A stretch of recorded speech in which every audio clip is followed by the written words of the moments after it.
Hello दोस्तों।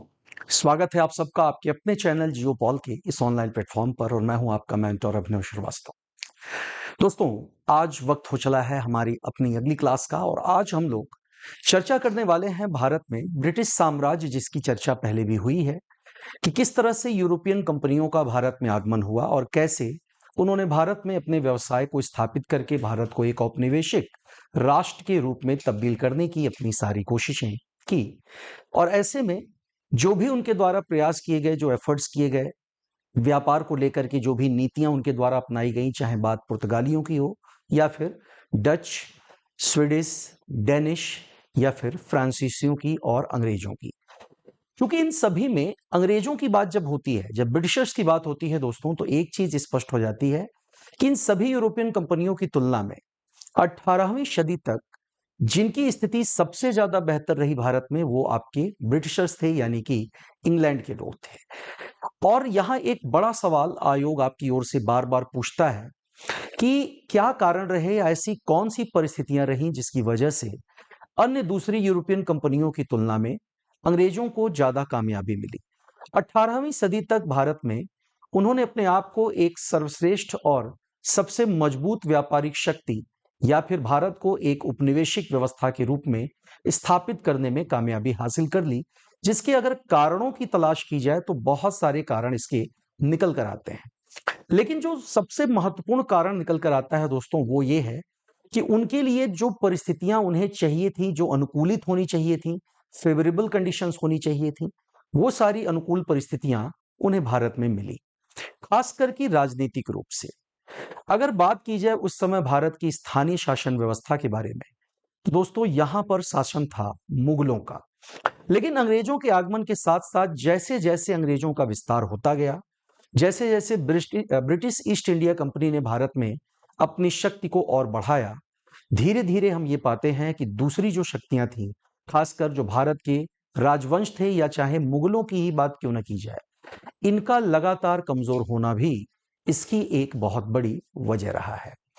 दोस्तों, Danish वगैरह का जिक्र हमने जब आपसे किया था तो मैंने कहा था कि डेनिश का जो व्यावसायिक दृष्टिकोण था वो भारत में बहुत कमजोर था और डेनिश भारत में व्यापार के लिए उतना नहीं जाने गए जितना कि वो अपने धार्मिक व्यवस्था या धार्मिक प्रचार के लिए जाने गए।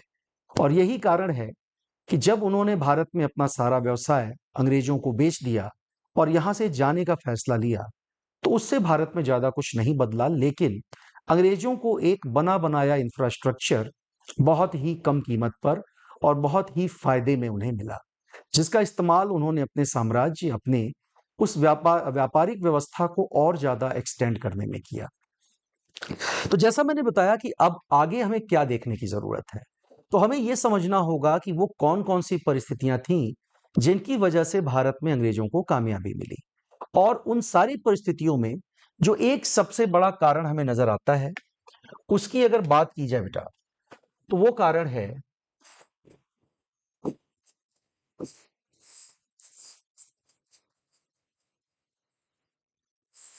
मुगल साम्राज्य का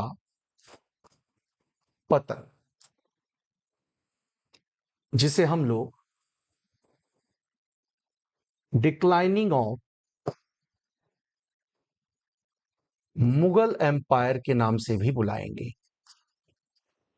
एक तो बात यह हो गई। दूसरी चीज दोस्तों, इसे अगर किसी और नाम से आपसे कहा जाए कि इसे और क्या कहा जा सकता है, इस व्यवस्था को ही अगर और कोई नाम आपको देना हो तो आप इसे क्या नाम देंगे? तो हम इसे यह भी कह सकते हैं उत्तरवर्ती कमजोर मुगल नेतृत्व। उत्तरवर्ती कमजोर मुगल नेतृत्व, ठीक है, यानी कि पोस्ट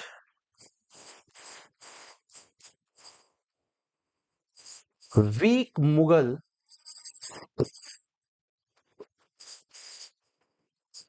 लीडरशिप। अब आप इन दोनों नामों को देख सकते हैं और अगर आप इसका कंपैरिजन करें दोस्तों, इसकी तुलना करें, तो कोई अंतर नहीं मिलेगा आपको। बड़े शब्दों में अगर मैं कहूं तो यहां पर मुगल साम्राज्य के पतन का एक सबसे बड़ा कारण अगर देखा जाए तो वो था उत्तरवर्ती कमजोर मुगल नेतृत्व, यानी कि जो पोस्ट मुगल एम्परर्स थे उनका चाहे बात चारित्रिक यानी उनके कैरेक्टर वाइज की जाए, पॉलिसीज को इम्प्लीमेंटेशन को लेकर के उनका कोई स्पष्ट नजरिया ना होना, शासन सत्ता पर उनकी कमजोर पकड़ और उनकी व्यक्तिगत समस्याओं मतलब सीधे तौर पर प्रशासनिक व्यवस्था और सुधारों पर ध्यान न देकर सीधे तौर पर अय्याशी और ऐशो आराम की व्यवस्थाओं पर अधिक ध्यान देना, ये सारे कारण रहे हैं। हालांकि यहाँ एक बड़ा कारण ये भी है दोस्तों कि काफी बड़े स्थिति में या काफी बड़े स्तर पर ये कहने में कोई गलती नहीं है कि वो अंग्रेजों की रणनीति या फिर यूं कहिए कि सुनियोजित राजनीति का शिकार हो गए और वो भारत में इस चीज को समझ नहीं पाए कि जिस देश में वो शासन कर रहे हैं, इस देश की नीतियां कहीं ना कहीं उनकी द्वारा निर्धारित होनी चाहिए, ना कि वो जो चाहते हैं वो किसी और की इच्छा और किसी और की योजना का हिस्सा होना चाहिए। दोस्तों, मुगलों की बात अगर की जाए तो याद रखिए 2-3 पॉइंट्स में अपनी बात मैं कंटिन्यू करूंगा। जैसे अगर जहीरुद्दीन मोहम्मद बाबर की हम बात करते हैं, जहीरुद्दीन मोहम्मद बाबर की अगर बात की जाए बेटा, तो जहीरुद्दीन मोहम्मद बाबर के बाद हुमायूं सत्ता में आता है और हुमायूं के बाद सत्ता मिलती है जलालुद्दीन मोहम्मद अकबर। जलालुद्दीन मोहम्मद अकबर को सत्ता मिलती है। अब इसके बाद के जो शासक रहे उनको भी देखते हैं, जिसमें जहांगीर का नाम आता है और जहांगीर के बाद उसके बेटे शाहजहां का नाम आता है, या जिसे आप शाहजहां भी बोलते हैं। लेकिन शाहजहां के बाद क्या होता है? शाहजहां के बाद दोस्तों सत्ता मिलनी किसे चाहिए थी? सत्ता मिलनी चाहिए थी दारा शिकोह को। चूंकि हम लोग दारा शिकोह से परिचित हैं और दारा शिकोह जिसे एक उपाधि दी गई थी दोस्तों शाह बुलंद इकबाल की। वास्तव में अगर मुगलों में किसी एक को रियल सेकुलर कहा जा सकता है, धर्मनिरपेक्ष शासक अगर किसी एक को कहना हो तो किसको कहेंगे आप? निश्चित तौर पर वो व्यक्ति होगा दारा शिकोह। अगर दारा शिकोह भारत का अगला बादशाह बना होता शाहजहां के बाद, तो संभवतः इस देश में जिस धार्मिक मतभेद और सांप्रदायिक तनाव का एक नया रूप देखने को आने वाले वक्त में मिला, शायद ऐसा ना होता। हालांकि मैं इसको लेकर के पूरी तरह से आश्वस्त होकर अपनी बात नहीं कर रहा हूं, लेकिन फिर भी एक संभावना तो इस बात की बनती ही है। लेकिन अफसोस इस बात का कि दारा शिकोह भी शिकार हो गया दोस्तों अपने भाई औरंगजेब के महत्वाकांक्षा का। और औरंगजेब की बात करें तो यहां औरंगजेब की जो नीतियां थी, उन नीतियों को बहुत बड़े स्तर पर कारण माना जा सकता है मुगल वंश के पतन का। खासकर कि उसकी जो धार्मिक नीतियां थी, उसकी कठमुल्लावादी और कट्टरपंथी धार्मिक नीतियों का जो परिणाम हुआ वो कहीं से भी मुगलों के पक्ष में नहीं हुआ। मूल रूप से औरंगजेब ही वो व्यक्ति है जिसके समय से हम ये कह सकते हैं कि मुगल शासन का पतन जो है इस साम्राज्य का वो स्टार्ट हुआ। ऐसा मैं इसलिए कह रहा हूं दोस्तों क्योंकि औरंगजेब की मृत्यु के समय मुगल टेरिटरी या मुगल जो एम्पायर था उसमें टोटल नंबर ऑफ स्टेट्स कितने थे? अगर आपसे पूछ लिया जाए कि कितने स्टेट्स थे औरंगजेब के समय में, तो दोस्तों उस समय मुगल एम्पायर में स्टेट्स की संख्या थी 21 स्टेट्स, यानी कि कुल 21 राज्य थे। इन 21 राज्यों में 13 राज्य जो थे ये नॉर्थ इंडिया में थे, 7 राज्य जो थे ये साउथ इंडिया का हिस्सा थे, सब कॉन्टिनेंटल इंडिया का। जबकि एक जो स्टेट था ये था दोस्तों काबुल। जो कि अफगानिस्तान का हिस्सा है। मतलब ये कहा जा सकता है कि अफगानिस्तान तक मुगलों का जो साम्राज्य था वो विस्तृत था। लेकिन औरंगजेब, जैसा मैंने आपको कहा, उसकी धार्मिक नीतियां कुछ इस तरह की थीं, जैसा सुनने को मिलता है, इतिहास के पन्नों में ये बातें दर्ज की गई कि एक हाथ में कुरान और एक हाथ में तलवार लेकर के उसने लोगों से धार्मिक स्तर पर केवल इस्लाम को मानने की जो है अपनी इच्छा व्यक्त की। लेकिन लोगों ने जब इस चीज को डिनाई कर दिया, लोगों ने जब इसे स्वीकार नहीं किया, अपने धर्म को छोड़ करके, चूंकि धर्म की बात की जाए तो बहुत तरह के ओपिनियंस मिल सकते हैं रिलीजन को लेकर के। खासकर अगर हम इसे हिंदुइज्म और उससे रिलेटेड आइडियोलॉजी के बेसिस पर इसको इवेलुएट करें तो हिंदुत्व कोई धर्म नहीं बल्कि एक जीवन शैली बन जाती है। लेकिन जब हम इसी को मार्क्सवाद या कम्युनिज्म के बेसिस पर देखते हैं तो फिर कम्युनिज्म या मार्क्सवाद सीधे तौर पर कहता है कि धर्म एक अफीम है जिसे लोगों को थोड़ा थोड़ा दिया जाता है और उनसे उन्हें कर्तव्यों से उनके वंचित कर दिया जाता है, और परालौकिक यानी एक डिवाइन जो पावर होती है उसका सपना दिखाकर लोगों को उनके कर्तव्यों, उनकी जिम्मेदारियों से वंचित कर दिया जाता है। हालांकि जैसा मैंने आपसे कहा कि औरंगजेब की इन सारी नीतियों का जो सबसे बड़ा परिणाम निकल करके आया वो ये था बच्चों कि औरंगजेब की नीतियों की वजह से जितने भी क्षेत्रीय राजवंश थे, उन क्षेत्रीय राजवंशों के अभ्युदय या उनके ओरिजिन का एक क्रम, एक पूरी की पूरी सीरीज स्टार्ट होती है। और इसका सबसे बड़ा कारण, जैसा कि मैंने कहा, औरंगजेब की नीतियां और उसकी दोषपूर्ण शासन व्यवस्था को माना जा सकता है। औरंगजेब की नीतियों का ही परिणाम था कि उसे अपनी जिंदगी का एक बहुत बड़ा हिस्सा साउथ इंडिया में बिताना पड़ा। और साउथ इंडिया में ऐसा भी नहीं था कि वो अपने साम्राज्य का, अपने एम्पायर का एक्सपेंशन कर रहा हो, उसका विस्तार कर रहा हो, ये नहीं कहा जाए, बल्कि दक्षिण भारतीय राज्यों में और जितने भी दक्कन के जो स्टेट्स थे, दक्कन जिसे भी बोलते हैं हम लोग, दक्कन कहिए, दक्षिण कहिए या दक्कन कह दीजिए, इस एरिया के जितने भी स्टेट्स थे वहां सभी जगहों पर, या यूं कहिए मोस्टली स्टेट्स में, हमें जो एक चीज देखने को मिल रही थी वो चीज थी दोस्तों रिवोल्ट, जिसे हम लोग सीधे तौर पर मुगल सत्ता के खिलाफ होने वाले विद्रोह के रूप में देखते हैं। और इन विद्रोहों को दबाने का कारण यह था, इन विद्रोहों को दबाने की वजह से दोस्तों थोड़ा सा इसमें बदलाव भी कर सकते हैं आप। कहीं कहीं यहां पर 14 स्टेट जो है आपको मिलते हैं नॉर्थ इंडिया में, और 6 ही स्टेट मिलते हैं आपको साउथ इंडिया में। तो ये दोनों बातें ध्यान में रखिएगा।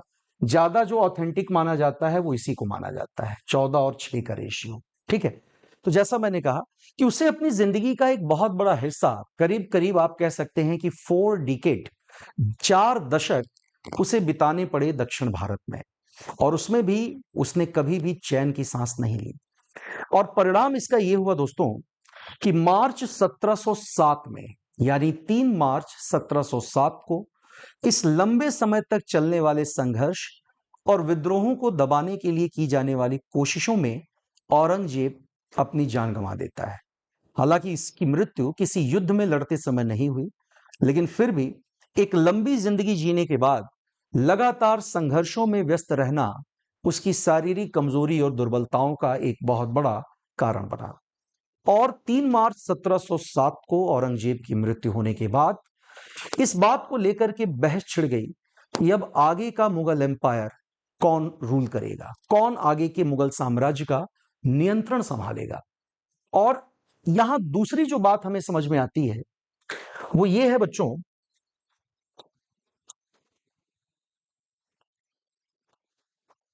ठीक है, दूसरी जो बात हम लोगों को समझ में आती है वो ये कि औरंगजेब के जीवन काल में उसके 5 बच्चों का जिक्र मिलता है। यानी उसके कितने बेटे थे भाई? उसके 5 बेटों का जिक्र मिलता है। बेटियों का मैं यहां जिक्र इसलिए नहीं करूंगा क्योंकि भाई मुगलों में, या फिर अगर इस्लामिक डायनेस्टीज की बात की जाए, तो वैसे भी रजिया के बाद कहीं से भी हमें इस्लाम में किसी महिला शासिका का जिक्र नहीं मिलता। ठीक ठीक है। तो जैसा मैंने कहा कि औरंगजेब की मृत्यु के बाद इस बात को लेकर के दोस्तों बहस छिड़ गई कि आखिरकार अब मुगल साम्राज्य का नेतृत्व कौन संभालेगा।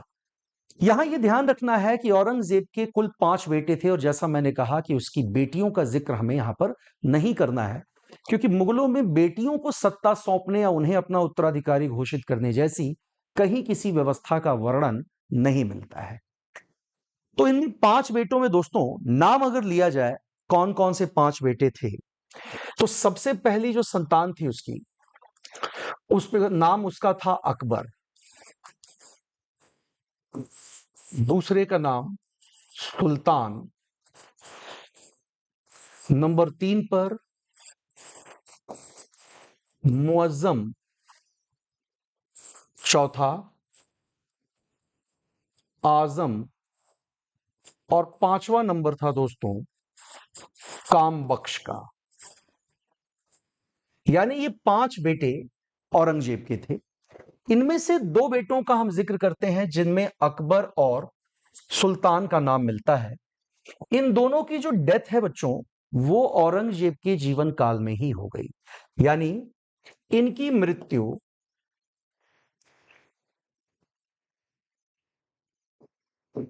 औरंगजेब के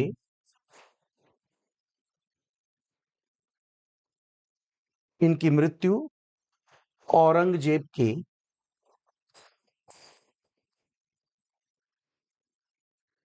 जीवन काल में ही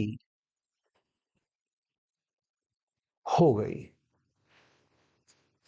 ठीक है, तो इसका मतलब साफ है, अगर इनकी मृत्यु औरंगजेब के जीवन काल में हो गई तो फिर सत्ता पर इनका दावा करना तो पॉसिबल ही नहीं था। तो बचा 3 नाम आपके पास, जो तीनों नामों में आप देख सकते हैं मुअज्जम, आजम और कामबख्श। अगर इन तीनों की बात की जाए दोस्तों, तो इन तीनों शासकों में यानी मुअज्जम, आजम और कामबख्श में जब सत्ता के लिए संघर्ष हुआ, तो इस संघर्ष में जिसे विजय मिली वो शासक था मुअज्जम, जो कि उस वक्त ऊपर के दोनों बेटों के मरने के बाद औरंगजेब का सबसे बड़ा बेटा बन जाता है। मुअज्जम की अगर बात की जाए दोस्तों, तो मुगल सत्ता में आने वाले सबसे वयोवृद्ध शासकों में अगर किसी का नाम लिया जाएगा तो वो नाम लिया जाएगा मुअज्जम का।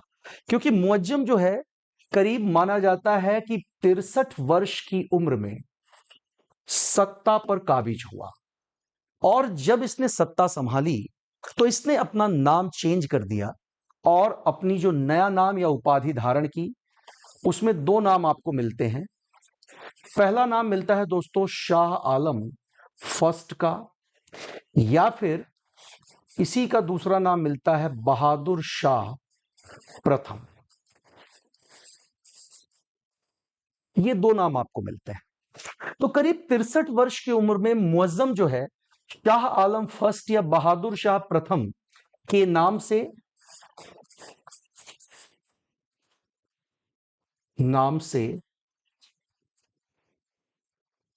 मुगल गद्दी पर बैठा।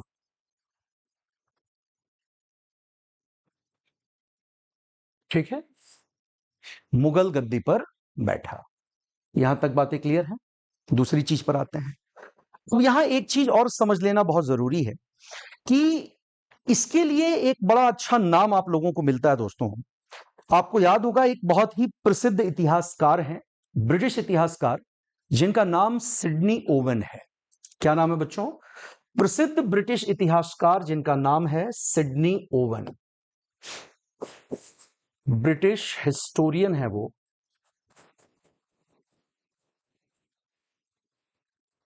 जिनका नाम मैंने आपको क्या बताया बेटा?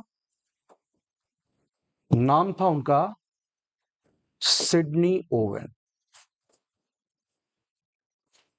इन्होंने अपनी किताब में लिखा है कि एकमात्र मुगल शासक या ऐसा अंतिम मुगल शासक जिसके बारे में 2-4 अच्छे शब्द कहे जा सकते हैं, अगर वो कोई था तो वो मुअज्जम या शाह आलम प्रथम या बहादुर शाह फर्स्ट था। जिन्होंने यानी सिडनी ओवन ने कहा कि मुअज्जम अंतिम शासक था, मुअज्जम अंतिम मुगल शासक था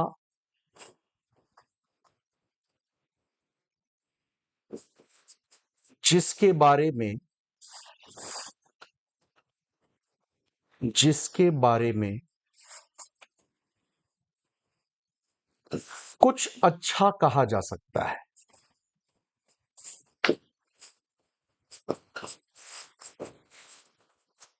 ठीक है, जिसके बारे में कुछ अच्छा कहा जा सकता है। पॉइंट क्लियर है ये वाला।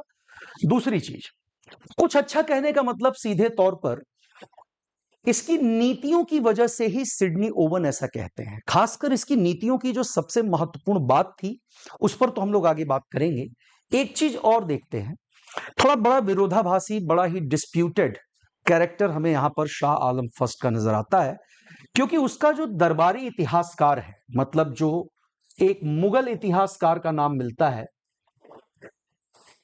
जिनमें नाम लिया जाता है दोस्तों हाफी खां का, नाम था इसका हाफी खां। तो इस मुगल इतिहासकार खाफी खां के द्वारा मुअज्जम को जो उपाधि दी गई वो बड़ी मजाकिया है। वो उपाधि बन जाती है शाह ए बेखबर। नाम देखिएगा भाई, ये उपाधि मिलती है मुअज्जम को, यानी बहादुर शाह फर्स्ट को। अब शाहे बेखबर का मतलब क्या हो? जिसे शासन सत्ता में होने वाले किसी भी परिवर्तन या उसके राज्य में क्या हो रहा है, उसके खिलाफ क्या बातें हो रही हैं, किस तरह की एंटी इनकम्बेंसी हो रही है, गुटबाजी हो रही है, इन सारी चीजों से उसे कोई मतलब नहीं था। और आप समझ सकते हैं कि शाहे बेखबर नाम उसे मिलना शासन के प्रति, अंग्रेजों के प्रति या उस समय मौजूद व्यापारिक कंपनियों के प्रति उसकी लापरवाही और उसके एक कह सकते हैं कि निश्चिंत दृष्टिकोण को व्यक्त करता है। बिना किसी चिंता के वो सिर्फ सत्ता में बने रहने की कोशिश कर रहा था। हालांकि कह सकते हैं कि औरंगजेब ने इतना कुछ बना दिया था कि जब मुअज्जम गद्दी पर आया तो उसे नए सिरे से कुछ बनाने की जरूरत नहीं थी। और इसका परिणाम यह हुआ कि वो बड़ी दोनों हाथों से दोस्तों जागीरें बांटता हुआ, ढेर सारी धन दौलत लोगों को लुटाता, दान करता हुआ गद्दी पर बैठा। और इसे उसने अपनी रईसी समझा, जो कि उसके पूर्वजों द्वारा बनाई गई व्यवस्था का ही नतीजा था। दूसरी बात, यहां पर सबसे वृद्ध मुगल शासक तो हमने इसे कह ही दिया। यह बात ध्यान रखिएगा कि सबसे वृद्ध मुगल शासक किसकी बात हो रही है? मुअज्जम की। तो यह बात भी आप यहां लिख सकते हैं कि सबसे वृद्ध मुगल शासक अगर पूछा जाएगा तो हम लोग इसी का नाम देंगे। ठीक, इसके अलावा दूसरी चीज, जिसने सत्ता का वास्तविक उपभोग किया, जिसने सत्ता का वास्तविक उपभोग किया। ठीक है, ये दोनों बातें लागू होती हैं उसी पर, यानी कि मुअज्जम पर। याद रखें, पहली चीज मैंने क्या बताया कि ये 63 वर्ष की उम्र में गद्दी पर बैठा। दूसरा, सिडनी ओवन ने इसे अंतिम मुगल बादशाह कहा जिसके बारे में कुछ अच्छा कहा जा सकता है। लेकिन इसके उलट उसके दरबारी इतिहासकार के रूप में खाफी खां ने उसे शाहे बेखबर की उपाधि दी, जिससे साबित होता है कि सत्ता के प्रति उसका जो रवैया था, एक उदासीन रवैया, एक न्यूट्रल जो पॉइंट ऑफ व्यू था, उस न्यूट्रल पॉइंट ऑफ व्यू की वजह से भी मुगलों की सत्ता धीरे धीरे उनके हाथ से निकलती चली गई। अब आगे बढ़ते हैं। देखिए, सबसे महत्वपूर्ण बात यहां जो हमें समझने की जरूरत है कि सत्ता में आने के बाद बहादुर शाह प्रथम ने अपने पूर्वजों के उलट एक अलग नीति का अनुसरण करने की कोशिश की। और वो अलग नीति क्या थी दोस्तों? वो अलग नीति थी कि उस समय तक औरंगजेब की धार्मिक कट्टरता की वजह से जो भी क्षेत्रीय दल, खासकर की बात चाहे सिखों की जाए, बात जाटों की जाए, इन सबके साथ अपने संबंधों को सुधारने की कोशिश करता हुआ नजर आता है मुअज्जम, है ना? यानी इसने क्या किया बेटा? इसने, मुअज्जम ने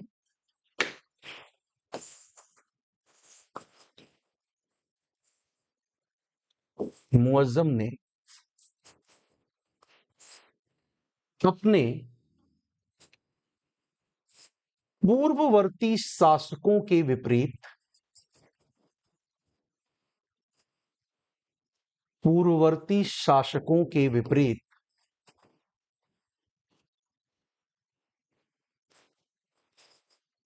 अन्य राजवंशों तथा क्षेत्रीय शक्तियों, एग्जाम्पल हम इसका दे सकते हैं दोनों, जैसे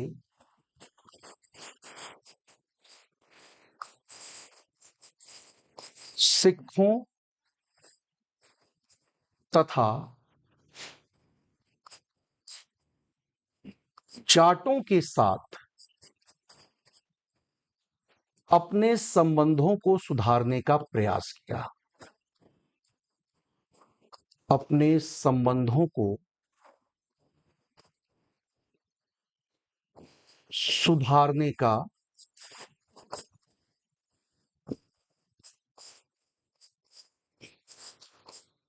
प्रयास किया। ठीक है, यहां कभी कभी पूछा जाता है कि किस एक सिख शासक या गुरु के समकक्ष माना जाता है औरंगजेब को बच्चों।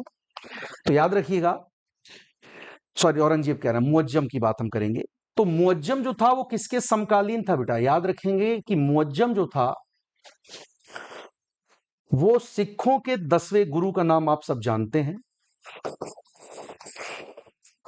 सिखों के जो 10वें गुरु थे, क्या नाम मिलता है बच्चों इनका? तो यही थे गुरु गोविंद सिंह। गुरु गोविंद सिंह के समकालीन था। और इसने पता है क्या किया? इसने गुरु गोविंद सिंह के साथ संबंधों को सुधारने के लिए उन्हें कहा जाता है कि कुछ गांवों का मनसब प्रदान किया, क्योंकि मनसबदारी जो व्यवस्था थी वो मुगलों में ही मौजूद थी। तो जब उसने मुगलों के साथ, या यूं कहिए मुगलों की ओर से सिखों के साथ अपने संबंधों को सुधारने की कोशिश की, वहीं दूसरी ओर देखें जाटों की बात करें तो चूड़ामन जाट का नाम आपने सुना है दोस्तों। चूड़ामन जाट को भी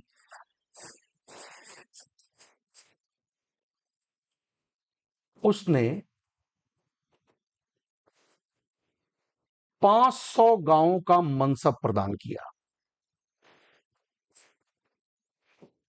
कितने गांवों का बेटा? 500 गांवों का मनसब प्रदान किया और उसे अपनी सेना में महत्वपूर्ण पद भी दिया। तो ये सारी कोशिशें दिखाती हैं कि वो एक तरह से डैमेज कंट्रोल करने की कोशिश कर रहा था, और उसकी ये डैमेज कंट्रोल करने की कोशिश जो थी वो सीधे तौर पर सिर्फ और सिर्फ इसीलिए थी ताकि वो आराम से अपना शासन चला सके। अपने पिता की तरह उसे विरोधों और विद्रोहों को कुचलने की कोशिश करते हुए अपनी जिंदगी का एक बहुत बड़ा हिस्सा बिताने की कोई ख्वाहिश नहीं थी। परिणाम को आगे देखते हैं। अब देखिए, यहां तक की बातें तो ठीक है, यानी सिखों के साथ उसने क्या किया? मेल मिलाप बढ़ाने का प्रयास किया। दूसरी चीज, मैंने जाट चूड़ामन की बात की। उसके अलावा देखिए एक काम और किया उसने, बुंदेला शासक छत्रसाल का भी नाम आता है दोस्तों। बुंदेला शासक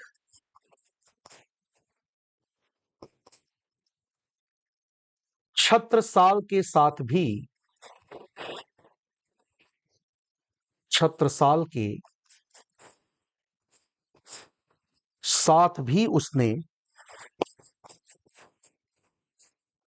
मित्रता स्थापित की, या कहिए मित्रतापूर्ण संबंध बनाए। ठीक है, ये दोनों बातें क्लियर हैं आपकी? तो ये दोनों चीजें आपको यहां पर ध्यान रखना है। अब आगे बढ़ते हैं। यहां तक सब कुछ ठीक चलता रहा दोस्तों, एक बड़ा पॉइंट यहां महत्वपूर्ण हो जाता है, उसकी भी बात कर लेते हैं। सन 1711 का वो समय, क्योंकि 1711 में क्या हुआ था बच्चों? सन 1711 में एक डचों का जो प्रतिनिधि दल था वो भारत आता है, और डचों का प्रतिनिधि दल जो भारत आता है वो आता है दोस्तों जोशुआ कैटलार के नेतृत्व में। किसके नेतृत्व में? जोशुआ कैटलार के नेतृत्व में आता है। और उस समय इस पूरी घटना में एक पुर्तगाली महिला जिसका नाम था जूलियाना, उसकी बहुत महत्वपूर्ण भूमिका मानी जाती है, मिलती है। उस समय डचों के इस प्रतिनिधि मंडल का स्वागत करने में बहुत रुचि दिखाई किसने? मुअज्जम ने। तो समझा जा सकता है कि स्थानीय स्तर पर जहां वो अपने पिता द्वारा खराब की गई व्यवस्था को सुधारने की कोशिश कर रहा था, वहीं दूसरी ओर विदेशी कंपनियों के आगमन के प्रति भी उसने एक सकारात्मक दृष्टिकोण का परिचय दिया और उनके साथ भी अपने व्यावसायिक संबंधों को और अंतरराष्ट्रीय स्तर पर संबंधों को मजबूत बनाने की कोशिश की। तो दो काम यहां पर और कहे जाएंगे। 1711 में जोशुआ कैटेलार के नेतृत्व में, जोशुआ कैटेलार के नेतृत्व में आने वाले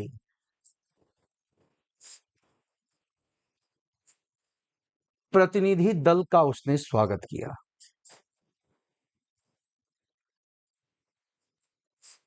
दल का स्वागत किया जिसमें जिस महिला की भूमिका मानी जाती है उसकी भी बात कर लेते हैं, जिसमें पुर्तगाली महिला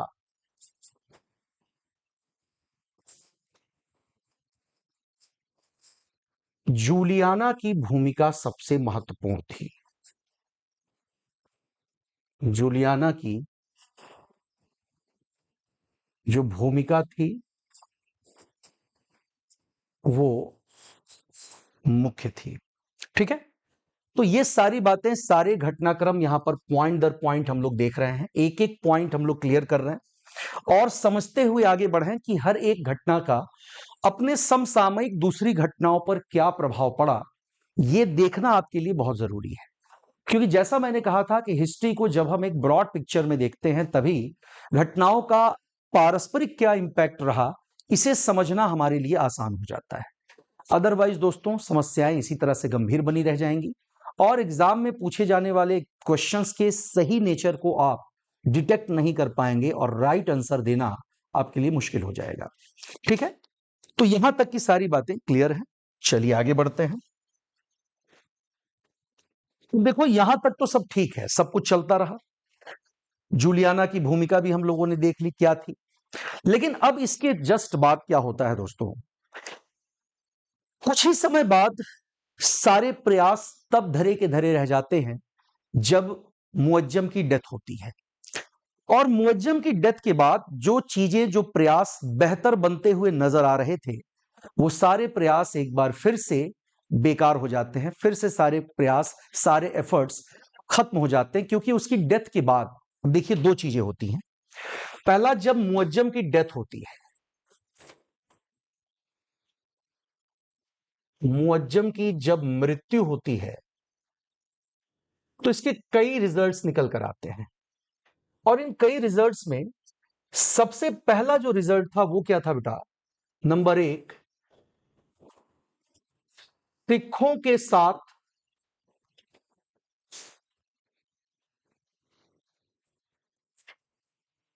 जो उनके संबंध थे वो पुनः बिगड़ जाते हैं। ऐसा क्यों हुआ? क्योंकि दोस्तों सिखों के साथ मुगलों की शत्रुता का जो कारण है वो दो अलग अलग कारण है, ये तो आप जानते ही होंगे। अगर शत्रुता के कारणों को तलाशा जाए तो इसके दो कारण निकल कर आते हैं। पहला कारण क्या निकलता है? पांचवें गुरु जो थे अर्जुन देव, और दूसरा गुरु तेग बहादुर। इन दोनों की जो हत्या कर दी गई मुगलों के द्वारा, इसको एक सबसे महत्वपूर्ण कारण माना जाता है। दूसरी चीज दोस्तों, अब गुरु गोविंद सिंह जिनके साथ मुअज्जम ने संबंधों को सुधारने की कोशिश की, उनकी मृत्यु के बाद जो व्यक्ति सिखों का नेतृत्व संभालता है वो व्यक्ति था बंदा बहादुर। और बंदा बहादुर के बारे में आप ये जरूर जानते होंगे कि बंदा बहादुर एकदम जो उसका फिजिकल अपीयरेंस था, उनकी जो शारीरिक संरचना, भाव भंगिमा वगैरह थी, ये काफी कुछ गुरु गोविंद सिंह से मिलती जुलती थी। और यही कारण है कि सिखों के बीच में बहुत जल्दी ही वो लोकप्रिय हो गया, खासकर तब जब गुरु गोविंद सिंह ने उसे 5 तीर देकर दिल्ली भेजा और जल्दी ही उसने अपने बेहतरीन रणनीतिक कौशल की बदौलत मुगलों के आगे बहुत ही मुश्किल परिस्थितियां उत्पन्न कर दी, बहुत ही कठिन परिस्थितियों की चुनौती पेश की।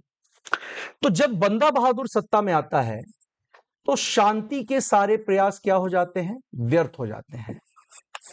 शांति के जितने भी प्रयास थे, संबंधों को सुधारने के जो प्रयास थे, वो सारे प्रयास क्या हो जाते हैं बेटा? व्यर्थ हो जाते हैं। समझ गए? दूसरी ओर इसकी मृत्यु के साथ ही, यानी मुअज्जम की मृत्यु के साथ ही, जो जाट थे जैसा कि चूड़ामन, उसकी भी बात कर लेते हैं। वो क्या करता है? चूड़ामन जाट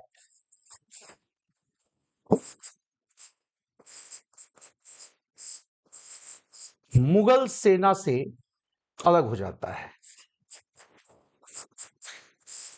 मुगल सेना से अलग हो जाता है और एक जो रिजल्ट निकल कर आया वो ये था बेटा कि इस पूरी घटना के बाद एक बार फिर से मुगलों में सत्ता के लिए पारस्परिक संघर्ष शुरू हो जाता है। क्या होता है? मुगलों में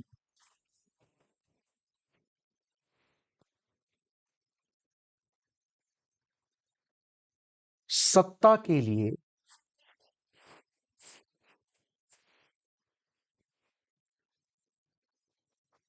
पुनः संघर्ष प्रारंभ हो जाता है। इतनी चीजें निकल करके सामने आती हैं, है ना? और देखिए, जब यहां पर ये सारी चीजें स्पष्ट होती हैं, इस संघर्ष का परिणाम ये होता है दोस्तों कि मुअज्जम की लाश को 10 हफ्तों तक दफनाया नहीं गया। क्या किया गया? मुअज्जम की मृत्यु हुई और 10 हफ्तों तक, संभवतः कहीं कहीं 10 सप्ताह लिखा जाता है, कहीं कहीं 10 दिन कहा गया है, लेकिन जो सही चीज है वो 10 सप्ताह ही है। 10 सप्ताह तक मुअज्जम के शव का अंतिम संस्कार नहीं होता। अंतिम संस्कार क्या हुआ दोस्तों? नहीं हो पाता है। और जैसा मैंने कहा, इसकी जो मूल वजह थी, इसका जो मेन रीजन था, वो रीजन क्या था दोस्तों? वो रीजन था मुगलों में सत्ता के लिए पुनः संघर्ष प्रारंभ होना। और इस संघर्ष में जिस व्यक्ति को जीत मिली वो व्यक्ति था दोस्तों इसका बेटा जहांदार शाह, यानी मुअज्जम का जो बड़ा बेटा था जहांदार शाह, वो सत्ता में पुनः अपने आप को स्थापित करता है। और 1712 से लेकर और 1713 तक, यानी सिर्फ 1 साल ही वो सत्ता में रहता है। किसको जीत मिली थी बेटा? याद रखेंगे कि मुअज्जम के बाद उसका बड़ा बेटा, मुअज्जम के बाद कौन गद्दी पर आता है? जहांदार शाह। और जहांदार शाह जो है दोस्तों 1712 में गद्दी पर बैठता है और 1713 में ही वो गद्दी से हटना पड़ता है उसे। कारण क्या है? उसे भी सत्ता से हटा दिया जाता है। और देखो इतिहास के पन्नों में इसने अपना नाम कैसे दर्ज करा रखा है बेटा? इतिहास के पन्नों में इसे लंपट मूर्ख कहा गया है। क्या नाम दिया गया इसे? इतिहास के पन्नों में जहांदार शाह को, जो मुअज्जम के बाद गद्दी पर बैठता है, किस नाम से हम लोग बुला रहे हैं? तो उसे हम लोग बुला रहे हैं दोस्तों लंपट मूर्ख के नाम से। तो लंपट मूर्ख के नाम से बुलाने का मतलब ये, अब आप समझिए कि वो इस हद तक निकृष्ट सोच रखता था, जिसका एक बहुत बड़ा कारण था कि वो एक लाल कुंवर नाम की जो प्रोस्टिट्यूट थी, उस प्रोस्टिट्यूट से कहा जाता था कि वो प्रेम करता था, और उस प्रोस्टिट्यूट के प्रति वो इतना ऑब्सेस्ड था कि जब वो मुगल दरबार में बैठने जाता, उस समय भी वो अपने साथ लाल कुंवर को ले जाता था। ऐसे में किसी देश का जो शीर्ष सत्ता पर बैठा हुआ व्यक्ति है, अगर वो एक वैश्या के साथ इस तरह का आचरण कर रहा है, तो अन्य दरबारी जिनका अपना एक रसूख है, जिनका अपनी अपनी एक प्रेस्टीज है, क्या उन्हें ये चीज अच्छी लगेगी? बिल्कुल नहीं। ये उनकी शान और उनकी जो एक तरह से इज्जत है, उसके खिलाफ था ये। अच्छा, एक बात और यहां पर इंपॉर्टेंट हो जाता है कि मुअज्जम के बाद जहांदार शाह को जो जीत हासिल हुई, आखिर ये कैसे हासिल हुई? तो इसके पीछे भी दोस्तों कुछ शक्तिशाली सामंतों का नाम लिया जाता है। जैसे शक्तिशाली सामंत थे जुल्फिकार अली खां या जुल्फिकार खां। शक्तिशाली सामंत जुल्फिकार खां की सहायता से,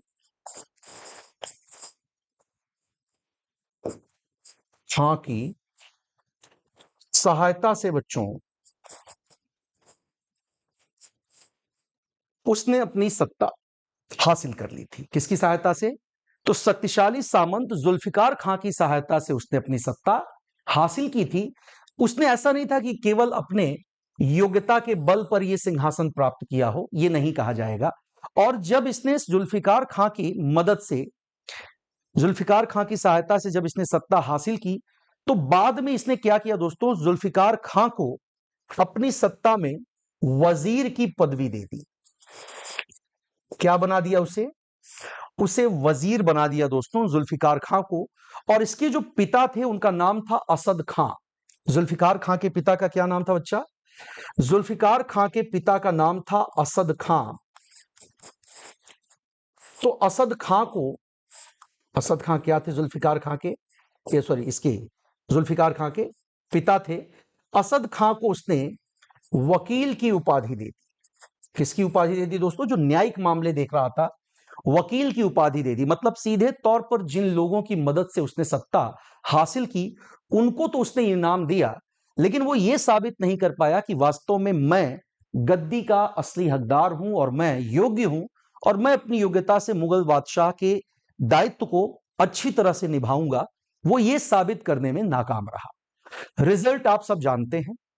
धीरे धीरे क्या होता है दोस्तों, इसी के बारे में एक और पॉइंट बड़ा इंपॉर्टेंट है। कहा जाता है कि इसने उस समय जय सिंह जो शासक थे, जो मूल रूप से उस समय उनके अधीनस्थ थे, सबऑर्डिनेट थे, उसने जय सिंह को क्या किया पता है?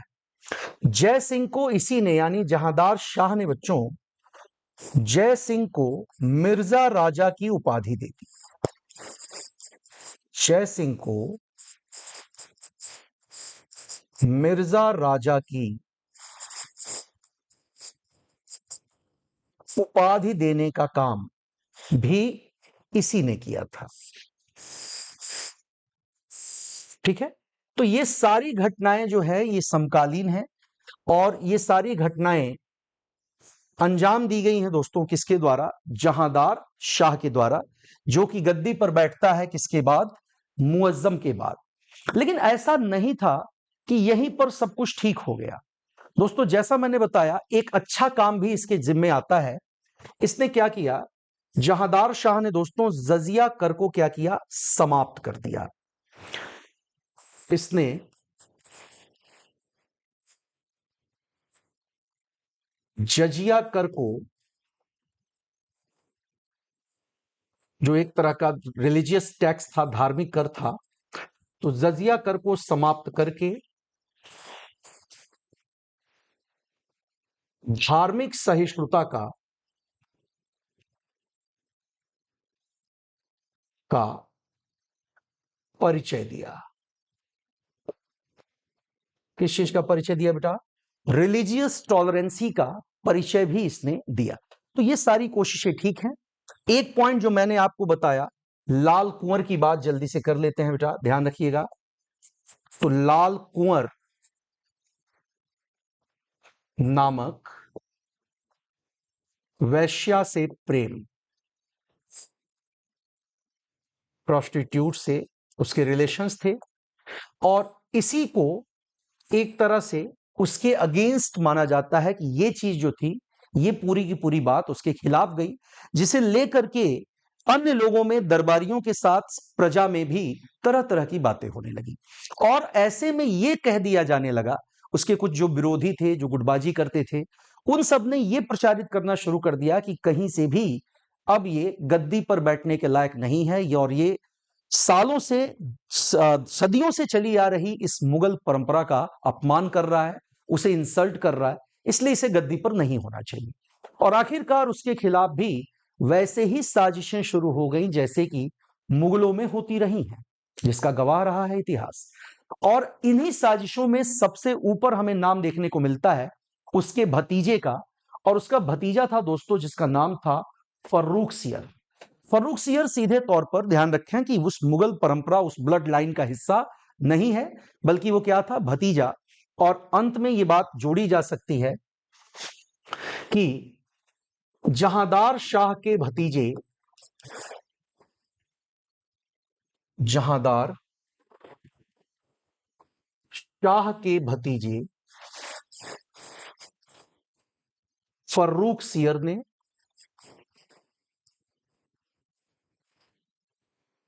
फर्रुखसियर ने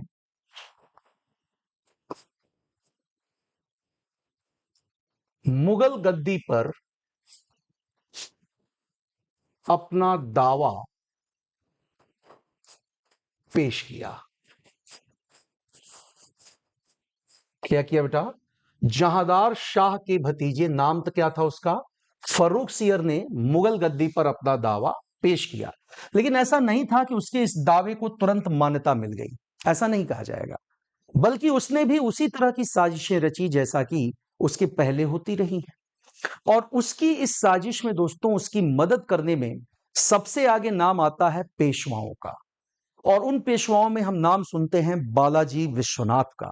दोस्तों, बालाजी विश्वनाथ की मदद से इसने क्या किया था?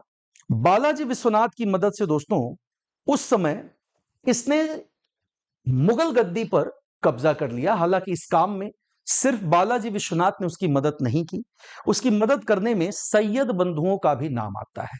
तो दो लाइन में इस बात को हम खत्म करेंगे।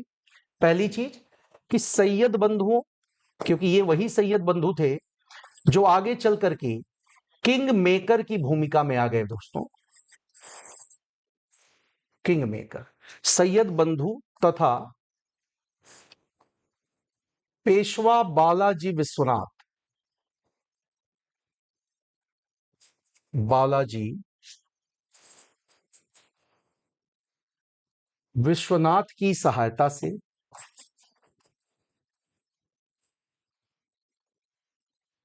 उसने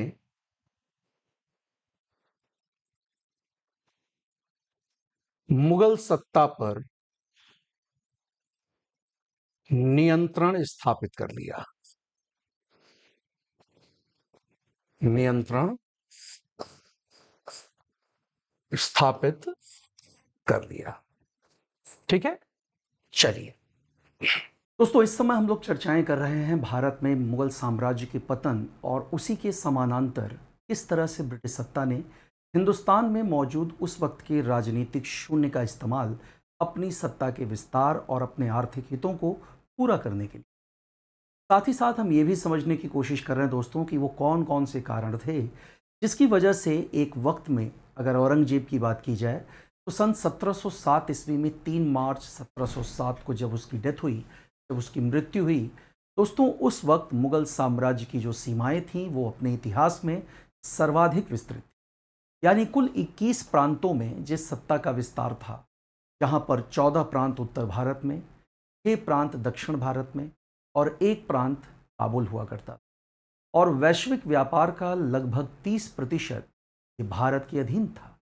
इन सभी अनुकूल परिस्थितियों के बावजूद भी आखिरकार किस तरह की रणनीति अंतिम समय में उत्तरवर्ती मुगल शासकों की रही, जो कि उन्हीं के खिलाफ साबित हुई। और एक वक्त तक भारत में उत्तर से लेकर दक्षिण और पूरब से लेकर पश्चिम तक अपनी सत्ता का ध्वज फहराती हुई मुगल सत्ता सिमटती हुई सिर्फ लाल किले की प्राचीर के ही अंतर्गत। तो इन कारणों पर हम लोग डिस्कस कर रहे हैं।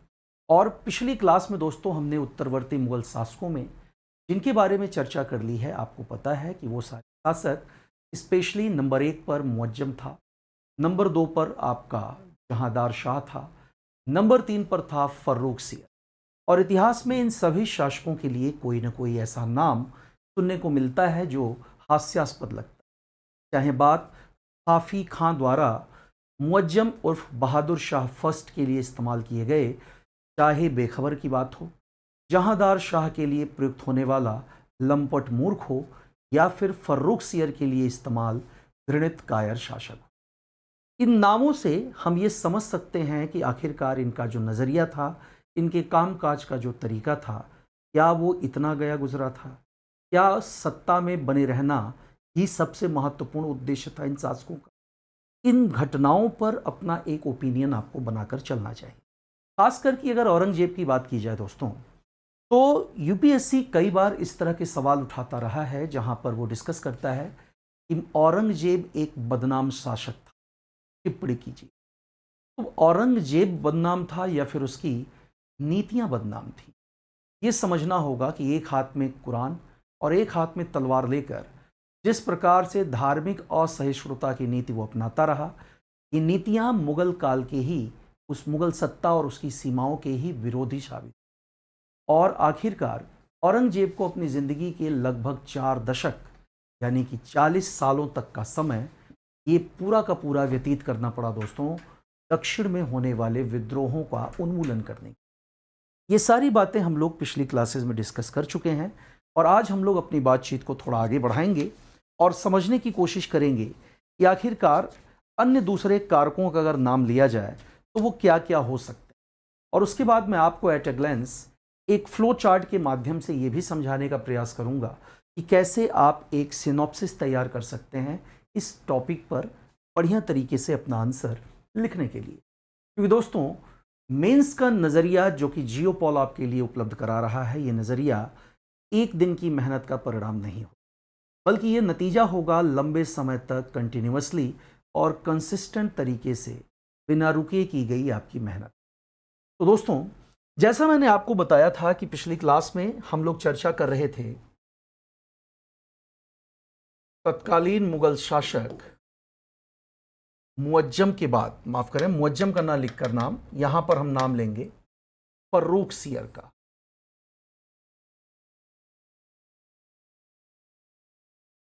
और आपको ये बात बताई गई है बच्चों कि फर्रुख सियर जो था, ये इतिहास के पन्नों में जिस नाम से दर्ज है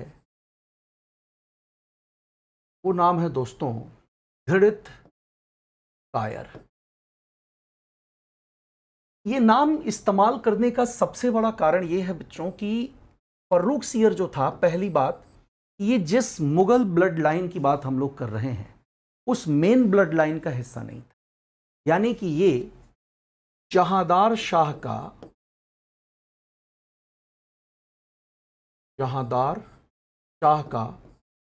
क्या था बच्चों? चचेरा भाई था। और हमने आपसे बताया हुआ है कि जो व्यक्ति, यानी कि जिस फर्रुख सियर की हम लोग बात कर रहे हैं, उसकी नीतियों की बात अगर की जाए तो ये नीतियां उसकी अपनी बदौलत नहीं बल्कि उन कुछ सहायक शासकों की बदौलत रही हैं, कुछ ऐसे सबऑर्डिनेट्स उनके अधीनस्थों की बदौलत रही जो आगे चल करके अपने आप को किंग मेकर समझने लगे, जिन्हें हम लोग इतिहास के पन्नों में सैयद बंधुओं के नाम से जानते हैं। खैर, उनकी बात हम लोग आगे करेंगे, लेकिन जैसा मैंने आपको बताया कि फर्रुख सियर जो था वो एक घृणित कायर शासक के नाम से प्रसिद्ध है और वो क्या था? जहांदार शाह का चचेरा भाई था। अब देखिए, जहांदार शाह की बात जब आती है तो हम लोग उस वैश्या का नाम, उस प्रोस्टिट्यूट का नाम जरूर लेते हैं जिसका नाम था लाल कुंवरी, या लाल कुंवर कह सकते हैं आप इसे, दोनों नामों में से कुछ भी आप इस्तेमाल करिए इसके लिए। तो लाल कुंवर को दरबार में लेकर जाना, ये कहीं से भी मुगलिया जो रसूख था दोस्तों, उस रसूख, उस प्रेस्टीज के खिलाफ था। और ये एक बड़ा कारण था कि इतिहास के पन्नों में, खासकर जब बात फर्रुख सियर की होती है, जहांदार शाह की होती है, उसे हम किसी बहुत प्रगतिशील और बहुत ही उन्नत विचारों वाले राजा के तौर पर नहीं देखते। अब समझना यह है कि फर्रुख सियर जो घृणित कायर शासक था, इसने जहांदार शाह को गद्दी से हटाने के लिए दोस्तों अपनी दावेदारी साबित की। क्या किया इसने अपनी दावेदारी गद्दी पर अपनी दावेदारी साबित की और इस चीज में उसे जिनकी मदद मिली, जिनकी सहायता उसे मिली दोस्तों, अगर उसकी बात की जाए कि किन लोगों का सहयोग उसे मिला सबसे ज्यादा, तो इसी में हम लोग नाम लेते हैं दोस्तों अब्दुल्ला खां और हुसैन अली खां का। दो लोगों का सहयोग उसे पूरी तरह से मिला, जिसमें एक नाम था बच्चों अब्दुल्ला खां का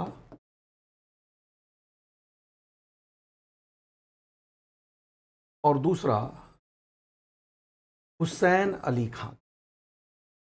हालांकि पूरा नाम हुसैन अली खां वाराह मिलता है, ये पूरा नाम मिलता है, लेकिन मे बी कि आप इतने से ही इन्हें ना पहचान पा रहे हो। लेकिन अगर मैं इनके नाम के पहले सैयद शब्द लिख दूं तब आपके लिए समझना आसान हो जाएगा। ये बात हो रही है दोस्तों उन्हीं सैयद बंधुओं के बारे में, सैयद बंधुओं के बारे में जिन लोगों ने इतिहास के पन्नों में अपना नाम इस रूप में दर्ज कराया, जैसा कि हम कह सकते हैं इन्हें किंग मेकर। एक ऐसा भी समय आया है दोस्तों मुगल सत्ता में जब किंग मेकर के तौर पर सैयद बंधुओं ने जिसे चाहा उसे गद्दी पर बैठाया और जिसे चाहा उसे हटा दिया। और यह काम शुरू होता है यहीं फर्रुख सियर के शासनकाल से। दोस्तों सबसे महत्वपूर्ण बात कि हुसैन अली खां और अब्दुल्ला खां इन दोनों ने बहुत मदद की थी जहांदार शाह को गद्दी पर बैठने में भी, और बाद में इन्हीं लोगों ने फर्रुख सियर जब गद्दी पर बैठा और फर्रुख सियर अपनी नीतियों की वजह से धीरे धीरे आलोचना का शिकार होने लगा, तो इन्हीं का षड्यंत्र जो था, यानी सैयद बंधुओं का षड्यंत्र था, जिसका शिकार एक बार फिर से कौन हुआ? फर्रुख सियर हुआ। यानी कि सैयद बंधुओं ने, आपको जानकारी दी गई है बच्चों कि सैयद बंधुओं ने किसके साथ मिलकर फर्रुख सियर को सत्ता से हटा दिया? सैयद बंधु प्लस पेशवा बालाजी विश्वनाथ।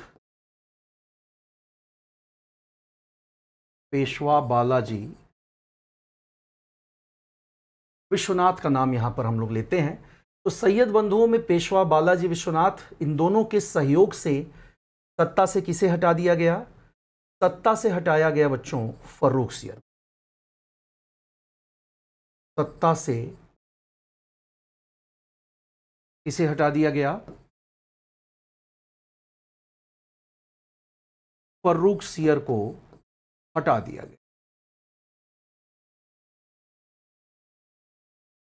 एक बात और जो यहां पर डिस्कस कर लेना होगा हमें दोस्तों, फर्रुख सियर ही वो व्यक्ति था जिसने सन 1716 में सिखों का प्रतिनिधित्व कर रहे बंदा बहादुर को गिरफ्तार करने के लिए और उसे सजा देने के लिए अपनी प्रतिबद्धता जाहिर की थी। यानी कि फर्रुख सियर की ही बदौलत सन 1716 में सिखों का प्रतिनिधित्व कर रहे सिखों का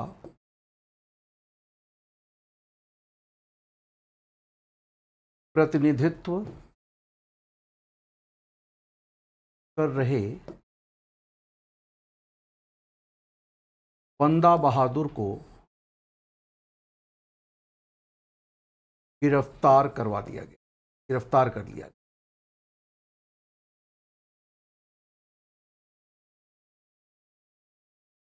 हम लोग इस बात को थोड़ा आगे डिस्कस कर पाएंगे बच्चों कि जो फर्रुख सियर था उसकी आखिरकार क्या शत्रुता रही होगी आपके बंदा बहादुर से।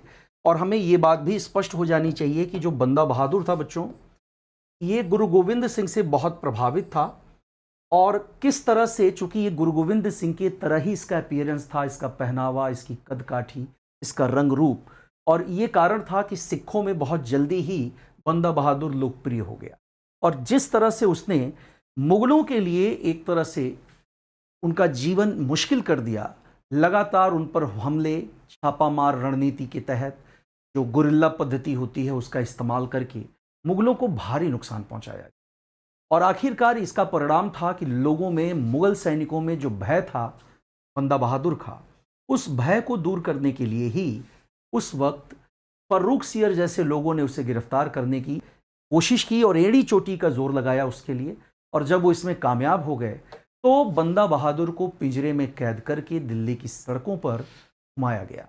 और ऐसा करने के पीछे मकसद सिर्फ एक था, ताकि ये दिखाया जा सके कि मुगल सत्ता के खिलाफ किसी भी तरह विरोध का स्वर बर्दाश्त नहीं किया जाए।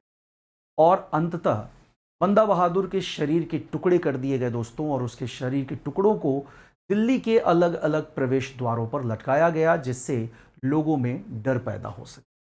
खैर, ये सारी बातें तो हम लोग आगे डिस्कस करेंगे ही, जब हम लोग सिखों के बारे में विस्तार से चर्चा करेंगे, पढ़ेंगे।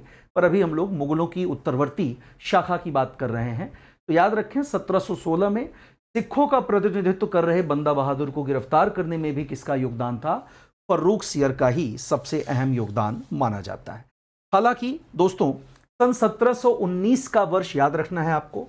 1719 वो वर्ष था जब फर्रुख सियर को सत्ता से हटाया गया, उसे अपदस्थ करके अंधा कर दिया गया, यानी पद से हटाकर अपदस्थ करके उसे अंधा कर दिया,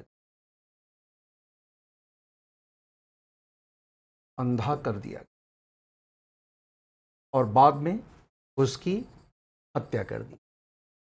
और इस तरह से इतिहास के पन्नों में घृणित कायर शासक कहलाने वाला फर्रुख सियर भी बहुत लंबी जिंदगी नहीं जी पाया, और न मुगलिया शोहरत, मुगलिया सल्तनत की जो संपन्नता थी, उस संपन्नता का ही इस्तेमाल वो बहुत लंबे समय तक कर पाया। क्लियर? तो यहां तक की बातें स्पष्ट हो जाती हैं दोस्तों, समझने में कोई दिक्कत आपको नहीं होनी चाहिए। अब देखिए, यहां पर 1719 में जिन सैयद बंधु और पेशवा बालाजी विश्वनाथ की आपसी जो संधि थी, उस संधि को कहा जाता है दोस्तों दिल्ली की संधि। उसे हम लोग नाम देते हैं दिल्ली की संधि। और इसी संधि के परिणाम स्वरूप पेशवाओं की भी भारतीय राजनीति में जो पकड़ थी वो मजबूत हुई, और धीरे धीरे मराठों की जो एक बहादुरी, मराठों के कौशल और मराठा शक्ति के परिचायक के रूप में शिवाजी ने जो प्रतिष्ठा कमाई थी, वो अब धीरे धीरे स्थानांतरित होने लगी दोस्तों पेशवाओं में।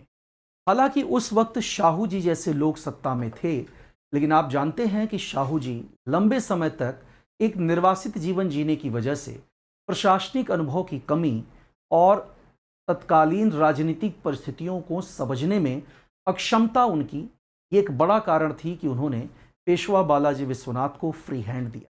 और पेशवा बालाजी विश्वनाथ ने मिलने वाली स्वतंत्रता का इस्तेमाल पेशवाओं को न केवल और सक्षम और संपन्न और प्रभावी बनाने में किया, बल्कि पेशवाओं का लगातार मजबूत होना ये मराठों के अप्रासंगिक होने की भी एक वजह बन जाता है उस समय की परिस्थितियों में। इन चारों पांचों बातों को आप ध्यान में रखेंगे, और जो बातें मैं आपसे इनके कंक्लूजन के फॉर्म में, जो बातें मैं आपको एक रिजल्टेंट, एक निष्कर्ष के रूप में बता रहा हूं, उन चीज़ों को आप रिकॉल करें, उन्हीं को रिवाइज करें, क्योंकि जब आप क्वेश्चंस देखेंगे तो आपके एग्जाम में पूछे जाने वाले क्वेश्चंस इन्हीं फैक्ट एंड कॉन्सेप्ट्स के इर्द गिर्द ही बुने जाते हैं, बनाए जाते हैं। चलिए, तो यहां तक की बातें सारी हमारी आपकी क्लियर हैं। अब इसके बाद की बात कर लें अगर, तो यहां से दोस्तों कहानी जब आगे बढ़ती है तो हमें यहां से कुछ और पॉइंट्स नजर आते हैं। जैसे इसी दौरान मुगल सत्ता चूंकि बस किसी तरह से चलती रही, लेकिन आगे चल करके हमें कुछ और बातें नजर आती हैं। अब उन कुछ और बातों में सबसे पहला पॉइंट मैं आपसे जो डिस्कस करना चाहूंगा वो मैं आपको बता देता हूं बच्चों। जैसा कि मैंने कहा कि मुगलों के कमजोर होने में तीन बड़े रीजंस हमने स्पष्ट किए, और तीन बड़े रीजंस में पहला जो सबसे बड़ा रीजन था, जो कि आपको ये मैं फॉर्मेट जो आपको बता रहा हूं, ये आपके सिनॉप्सिस में काम आएगा। आपके आंसर राइटिंग में ये फॉर्मेट आपको याद दिलाएगा कि कैसे आपको इसे समझ करके लिखना है। पहली सबसे बड़ी चीज कि अब यहां तक सब कमजोर हो गए और लगभग जितने प्रभावी शासक थे वो अब सत्ता से बाहर थे। तो इसका प्रभाव यह पड़ा बच्चों कि क्षेत्रीय राजवंशों की स्थिति लगातार मजबूत होती, क्षेत्रीय राजवंशों की स्थिति का लगातार मजबूत होना। निश्चित तौर पर जब केंद्रीय सत्ता कमजोर होती है बच्चों, तो उसका फायदा उनके आउटस्कर्ट्स में मौजूद जो भी राज्य हैं उन्हीं को मिलता है। और इसका परिणाम था कि उस समय क्षेत्रीय राजवंशों के तौर पर जिन शक्तियों का उत्थान हुआ, उनमें दोस्तों मराठा, सिख, बंगाल, अवध, निजाम शाही और मैसूर जैसी सल्तनत जो है उस समय मजबूत होती चली। आप देख सकते हैं कि चाहे बात मराठों की हो, सिखों की हो, बंगाल, अवध, निजाम शाही और मैसूर की हम बात करें, ये सब समानांतर ही मजबूत हुए हैं जैसे जैसे मुगलों की सत्ता कमजोर होती गई। तो ये पहला सबसे बड़ा पॉइंट था जहां हमें इन सभी के बारे में अलग से पढ़ने की जरूरत पड़ती है। तो वो चीज हम लोग आगे डिस्कस करेंगे। दूसरी चीज पर आते हैं। अब इसके बाद भी कुछ पॉइंट्स थे, जैसे दोस्तों इसमें आप चाहें तो एक नाम और जोड़ सकते हैं, जैसे कि जाट और बुंदेलों का। ठीक है, तो जो जाट और बुंदेला थे वो भी इसी के अंतर्गत आते हैं। दूसरी चीज दोस्तों कि उस समय एक और व्यवस्था मुगलों के शासनकाल में हमें देखने को मिलती है, और वो व्यवस्था एग्जैक्टली क्या कहलाती है, उसे हम लोग मनसबदारी व्यवस्था। अब मनसबदारी व्यवस्था ने केंद्रीय सत्ता को कमजोर करने का काम किया, और जो मनसबदार थे वो ज्यादा मजबूत हो, क्योंकि दोस्तों सेनाएं रखने का जो अधिकार था वो मनसबदारों के पास था। और जब भी राजाओं को, कभी भी शासकों को अगर कभी कोई युद्ध लड़ना होता, तो उन्हें इन्हीं मनसबदारों की सहायता पर निर्भर रहना पड़ता था। तो दूसरा जो सबसे इंपॉर्टेंट पॉइंट इसका बन जाता है वो है बच्चों, मनसबदारी व्यवस्था के तहत, मनसबदारी व्यवस्था के तहत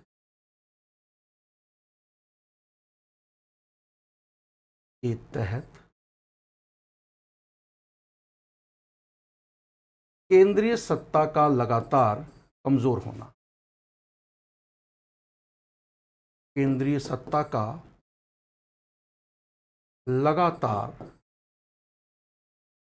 कमजोर होना। ठीक है, क्यों? क्योंकि बच्चों ब्रैकेट में लिख सकते हैं आप इस बात को, क्योंकि शासकों को सेनाओं के लिए, या शासकों को सैन्य सहायता के लिए,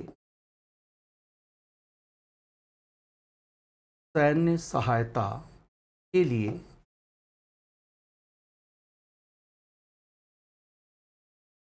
मनसबदारों पर निर्भर रहना पड़ता था। मनसबदारों पर निर्भर रहना पड़ता था। ठीक है, तो एक पॉइंट आपका ये हो जाता है। ठीक है, दो पॉइंट आपके सामने एकदम क्लियर हैं बच्चों। जैसा मैंने आपको बताया, ये दोनों पॉइंट, एक क्षेत्रीय राजवंशों की स्थिति का लगातार मजबूत होना, दूसरा मनसबदारी व्यवस्था के तहत केंद्रीय सत्ता का लगातार कमजोर होना। ठीक है, उसके अलावा दोस्तों तीसरा जो सबसे महत्वपूर्ण कारण है वो, एक तो अयोग्य उत्तराधिकारी वाली बात हमने बता ही दी है आपको। एक चीज इसमें और देखी जा सकती है दोस्तों, और वो है दरबारी गुटबंदी। तीसरा पॉइंट था दरबारी गुटबंदी या गुटबाजी कह सकते हैं, इनकम्बेंसी जो होती, एंटी इनकम्बेंसी। तो दरबारी गुटबंदी की बात हम लोग यहां पर कर रहे हैं, और इसी दरबारी गुटबंदी के अंतर्गत तीन अलग अलग गुटों का उदय देखने को मिलता है, जिसमें एक है ईरानी दल, दूसरा था आपका तुरानी दल, और तीसरा था बच्चों हिंदुस्तानी दल। अब ये तीन अलग अलग दल जो थे वो दरबार में बन गए थे, मुगल दरबार में, और सबके अपने अपने हित थे, सभी की अपनी अपनी महत्वाकांक्षाएं थी।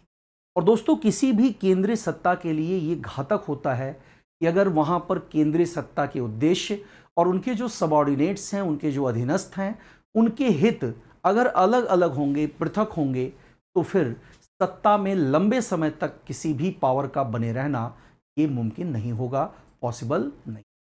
ठीक है, तो ये तीन दल यहां पर बन गए। और फाइनली एक चीज और इसमें बहुत ही कह सकते हैं कि सहायक कारक बनी, और वो था दोस्तों तत्कालीन विदेशी आक्रमण। तत्कालीन विदेशी आक्रमण। दोस्तों, मैं बात कर रहा हूं सन 1739 के दौर की। 1739 में भारत पर ईरान का नेपोलियन कहा जाने वाला, ईरान का नेपोलियन कहलाने वाले नादिर शाह का आक्रमण होता है। ठीक है, और नादिर शाह के आक्रमण ने किस तरह से मुगल सत्ता को, जो पहले ही जख्मी था, उसे किस तरह इस हमले ने, इस आक्रमण ने लहूलुहान कर दिया, यह समझना बहुत आसान है। मूल रूप से जो आर्थिक संपन्नता थी मुगल सत्ता की, उस आर्थिक संपन्नता की कमर तोड़ देने वाला हमला नादिर शाह का माना जाता है। नादिर शाह का जब आक्रमण हुआ दोस्तों, उस समय दरबारी गुटबंदी अपने चरम पर थी। मनसबदारी व्यवस्था के अंतर्गत जो तत्कालीन शासक थे वो सैन्य सहायता के लिए मनसबदारों पर निर्भर हो गए थे काफी हद तक, और क्षेत्रीय राजवंशों की स्थिति के लगातार मजबूत होने की घटना ने न केवल मुगल सत्ता को मिलने वाले राजस्व यानी रेवेन्यू में कमी लाई, बल्कि दूसरा जो सबसे बड़ा नुकसान हुआ वो ये कि उनका जो प्रभाव था, उनकी जो शक्ति थी, वो धीरे धीरे अब सिमटने लगी। ये तीन ऐसे सहायक फैक्टर हैं दोस्तों जिसकी वजह से मुगल सत्ता का ह्रास भी हमें देखने को मिलता है। हालांकि अन्य कारणों की भी अगर हम यहां पर चर्चा करें तो इसमें भी कोई दिक्कत नहीं होनी चाहिए आपको समझने में। क्यों दोस्तों? इसमें एक बड़ा फैक्टर था, और वो फैक्टर था दक्कन की राजनीति।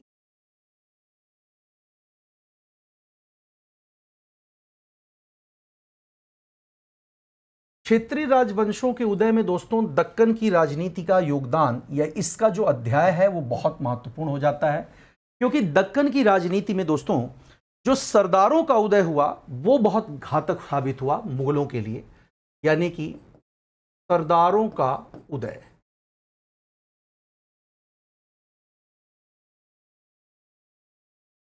ठीक है, तो दक्कन की राजनीति में सरदारों के उदय से क्या प्रभाव पड़ा दोस्तों? सबसे बड़ी चीज थी कि विशेषाधिकारों की प्राप्ति जो इन सरदारों को थी, विशेषाधिकार की प्राप्ति।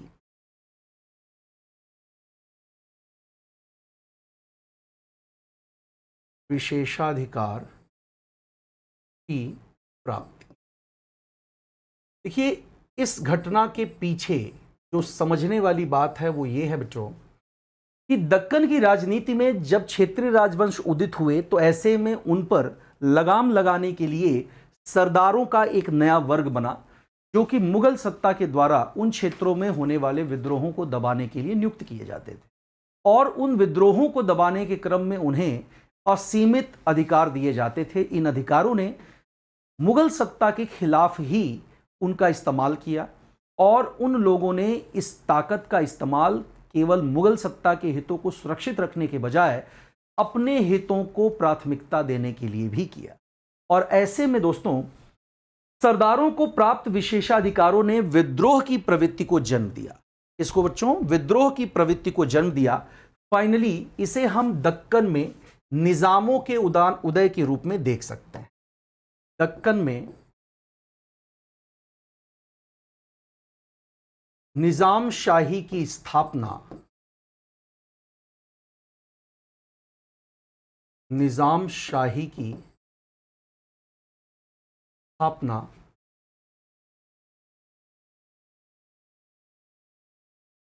इस दिशा में एक महत्वपूर्ण घटना मानी जाती है।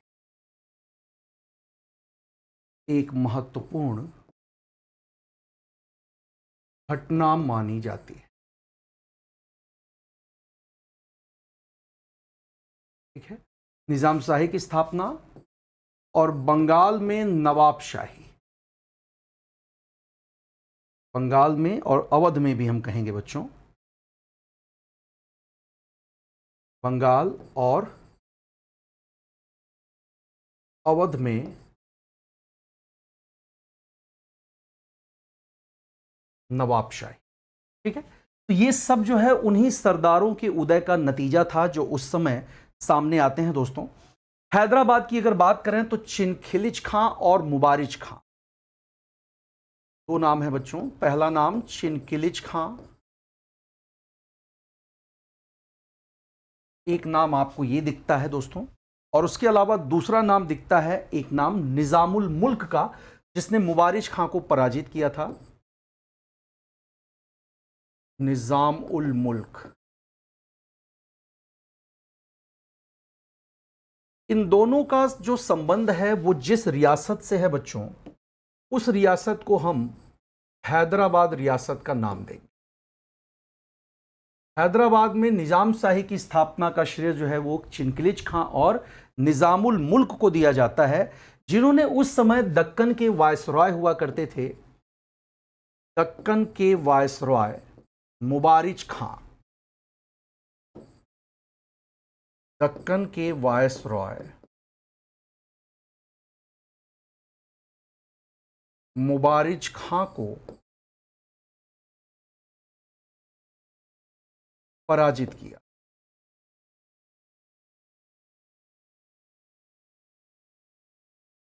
ठीक है, और इस मुबारिज खां की इस हार ने भी क्षेत्रीय सामंतों और सरदारों की शक्ति का जो प्रभाव है वो मुगल सत्ता पर स्पष्ट कर दिया।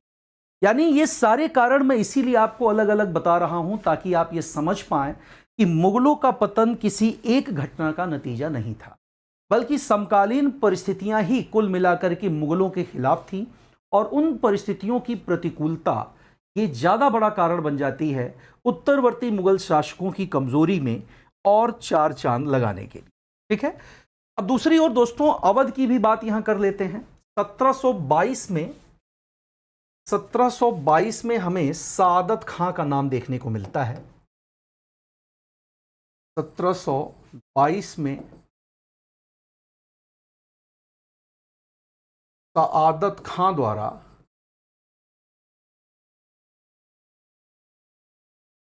अवध की स्थापना की गई।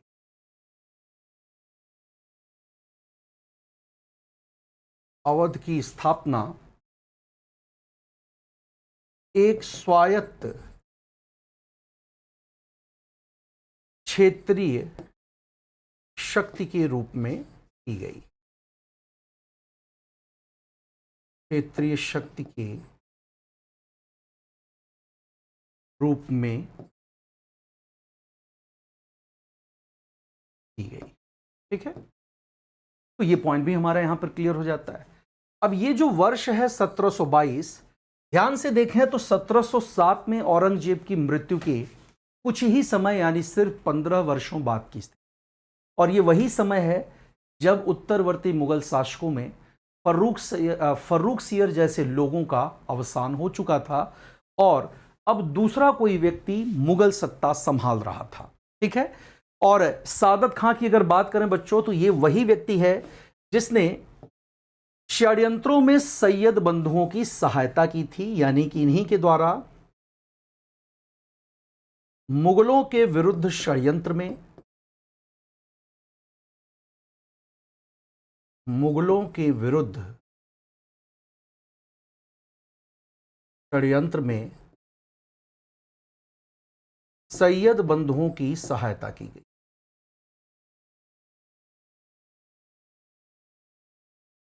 सैयद बंधुओं की सहायता की गई। ठीक है, तो ऐसा करके उसने ये स्पष्ट कर दिया कि उसकी अपनी महत्वाकांक्षाएं और मुगलों को सत्ता से हटाकर अपनी बेहतरी सुनिश्चित करना, ये उसी कार्यक्रम का एक हिस्सा था, जिसके अंतर्गत उसने न केवल मुगलों के विरुद्ध षड्यंत्र में सैयद बंधुओं की सहायता की, बल्कि 1722 में उसने स्वतंत्र अवध की स्थापना कर दी और इस हिसाब से अब वो अपने आप को मुगल सत्ता से स्वतंत्र घोषित करने की स्थिति में आ चुका था। और ये दर्शाता है कि मुगल सत्ता का प्रभाव कैसे धीरे धीरे कम होता चला जा रहा था। और फाइनली एक चीज इसमें और महत्वपूर्ण हो जाता है दोस्तों, बंगाल का गठन किन परिस्थितियों में उस समय हुआ उसकी भी चर्चा कर लेते हैं। आपको पता है बच्चों कि बंगाल उस समय भारत का सबसे महत्वपूर्ण प्रांत था, क्योंकि आज की तरह देखा जाए तो कई ऐसे प्रांत थे जो इसके अंतर्गत आते थे, जैसे कि आज का बिहार है, उड़ीसा, आज का पश्चिम बंगाल, आज का अगर देखें तो झारखंड भी उसी का हिस्सा था, बांग्लादेश जो आज एक स्वतंत्र राष्ट्र है वो भी उसी का हिस्सा था, असम का कुछ भाग भी उसके अंतर्गत आता था। मतलब ये सारे प्रांत उस समय बंगाल में थे। इसका मतलब है कि भौगोलिक क्षेत्रफल बहुत ज्यादा बड़ा था। इसका मतलब है कि अगर भौगोलिक विस्तार अधिक होगा तो दोस्तों राजस्व भी अधिक प्राप्त होगा। भौगोलिक विस्तार इस प्रांत का सबसे अधिक था और इसका मतलब है कि यही प्रांत सर्वाधिक राजस्व भी देता था। तो फिर कौन नहीं चाहेगा भाई कि स्वतंत्र रहना, कौन नहीं चाहेगा कि हमें जो अर्निंग हो उस पर केवल हमारा अधिकार हो। कौन किसी को रेवेन्यू देना चाहता है, राजस्व देना चाहता है। हर आदमी अपनी स्थिति को बेहतर बना रहा है। हम देख भी रहे हैं कि हर कोई अपने बारे में सोच रहा है। यहाँ पर सभी अध्यायों में यही चीज स्पष्ट हो रही है। तो फाइनली उस समय 1700 ईस्वी में बंगाल में जिस व्यक्ति को दोस्तों नायब सूबेदार नियुक्त किया गया औरंगजेब द्वारा, वो व्यक्ति था मुर्शिद कुली खां। कौन था वो व्यक्ति? वो व्यक्ति था बंगाल में मुर्शिद कुली खां। तो मुर्शिद कुली खां को दोस्तों औरंगजेब ने सन 1700 ईस्वी में 1700 एडी में औरंगजेब द्वारा बंगाल का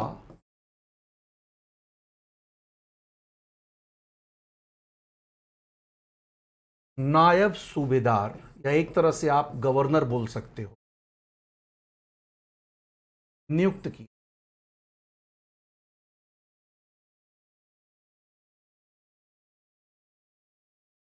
ठीक है, नियुक्त किया गया।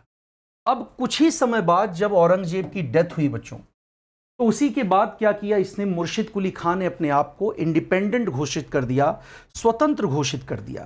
फाइनली 1717 की बात करेंगे हम लोग।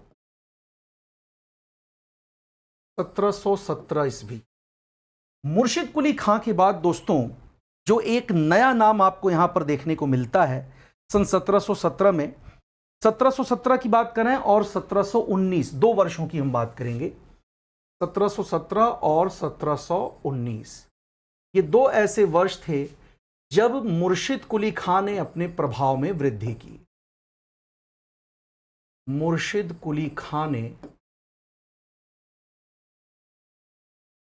लगातार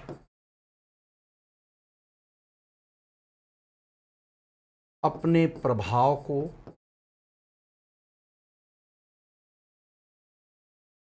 बढ़ाने का प्रयास किया। ठीक है, बढ़ाने का प्रयास किया। और ये वही व्यक्ति है बच्चों जिसके नाम एक और उपलब्धि दर्ज है। इसने एक शहर भी स्थापित किया था अपने नाम पर, जिस शहर का नाम हमें मिलता है मुर्शिदाबाद। और बाद में एक और चीज, इसने एक नई व्यवस्था देखने को मिलती है, इजारेदारी। इजारेदारी व्यवस्था के तहत इसने तकावी नाम से एक ऋण देना स्टार्ट किया, लोन देना, जो कि एक तरह का एग्रीकल्चरल लोन होता था, एग्रीकल्चरल डेप्ट होता था। और इसकी मदद से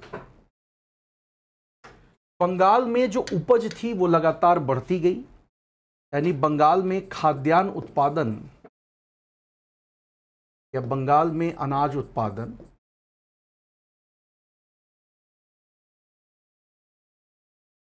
में सर्वाधिक वृद्धि हुई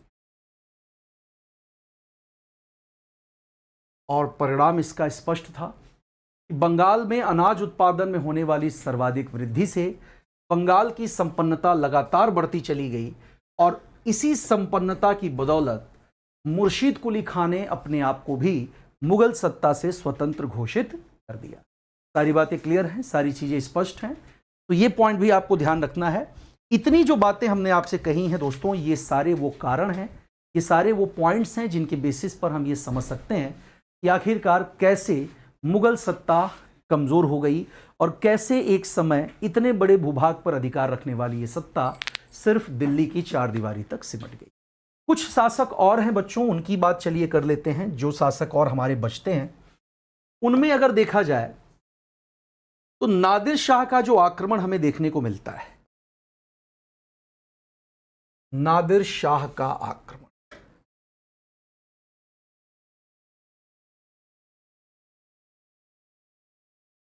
नादिर शाह का आक्रमण। दोस्तों, जब नादिर शाह का हिंदुस्तान पर हमला होता है उस समय हिंदुस्तान में जिस मुगल शासक की सत्ता थी, अगर उसकी बात की जाए तो उस मुगल शासक का नाम था दोस्तों आपका मोहम्मद शाह। याद होगा आप सबको, क्या नाम था उसका? उसी का नाम हमें मिलता है दोस्तों मोहम्मद शाह। और फाइनली मोहम्मद शाह सत्ता खो देता है, मतलब साफ तौर पर उस समय इसका शासन था, मोहम्मद शाह का शासन था।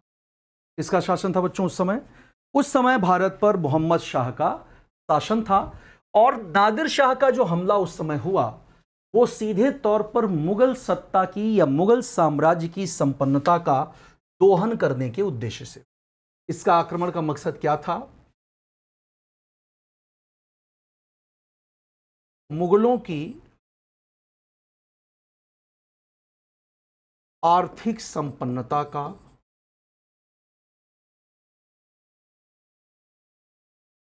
दोहन करना, और इसमें बड़े स्तर पर दोस्तों नादिर शाह कामयाब भी रहा। नादिर शाह ने जिस हिसाब से दिल्ली में लूटपाट की, यह समझना मुश्किल नहीं है कि सिर्फ कुछ ही घंटों के अंतराल में 30,000 से भी ज्यादा लोगों की हत्या कर दी। दिल्ली की सड़कें रक्त रंजित हो गईं और जिस चीज को भी मुगल अपने लिए बेशकीमती कह सकते थे, हर वो चीज नादिर शाह द्वारा लूटी गई। और कहा जाता है दोस्तों कि जब वो यहां से वापस लौट रहा था उस समय वो अपने साथ करीब 400 के लगभग हाथी थे, 3 से 4,000 घोड़े, 7,000 ऊंट और हजारों की तादाद में पैदल लोग थे, गुलाम, जो अपने साथ सोने, चांदी, हीरे, जवाहरात और माणिक्य ढो कर ले गए। इतना ज्यादा संपन्नता जो थी उस समय मुगल सत्ता की, इतना कुछ वो यहां से ले गए। हालांकि उसी में से एक नाम और मिलता है, बेशकीमती कोहिनूर हीरे का। यानी इसके अंतर्गत एक चीज उसने जिसका दोहन किया वो था दोस्तों कोहिनूर हीरा, और दूसरा था तख्ते ताउस, जिसे हम लोग मयूर सिंहासन के नाम से भी जानते हैं। ठीक है, ये दो चीजें। तो ये जो कोहिनूर हीरा वाली बात दिख रही है, याद रखिएगा, इस हीरे को, ये नाम कोहिनूर नाम जो है, इसका शाब्दिक अर्थ क्या होता है बच्चों? तो कोहिनूर का शाब्दिक अर्थ होता है रोशनी का पहाड़, रोशनी का पहाड़ हम लोग इसे कहते हैं। और इसको ये नाम देने वाला व्यक्ति भी नादिर शाह ही था। पूछता है कि नाम किसने दिया इसे, तो नादिर शाह द्वारा ही ये नाम इस्तेमाल किया गया था पहली बार, जो कि कोहिनूर के नाम से फेमस है, कोहिनूर के नाम से जाना जाता है। और तख्ते ताउस, जिसे मयूर सिंहासन हम लोग कहते हैं दोस्तों, इसको सजाने में इतने ज़्यादा सोने चांदी हीरे जवाहरात का इस्तेमाल हुआ था, जिसकी अगर कुल कीमत देखी जाती तो वो आपके प्रसिद्ध कोहिनूर हीरे से भी ज़्यादा बेशकीमती। उसको पूरी तरह से लूट लिया गया, उसे क्षतिग्रस्त कर दिया गया, तोड़ दिया गया, और उसमें जितने भी हीरे जवाहरात लगे थे वो सब निकाल लिए गए। खैर, इन सब के बाद की स्थिति को देखें अगर, तो नादिर शाह के आक्रमण के बाद जो है दोस्तों 1747 में एक और बड़ी चीज होती है कि 1747 में नादिर शाह की मृत्यु हो जाती है। कालांतर में 1747 में क्या होता है बच्चों, 1747 में नादिर शाह की मृत्यु हो जाती।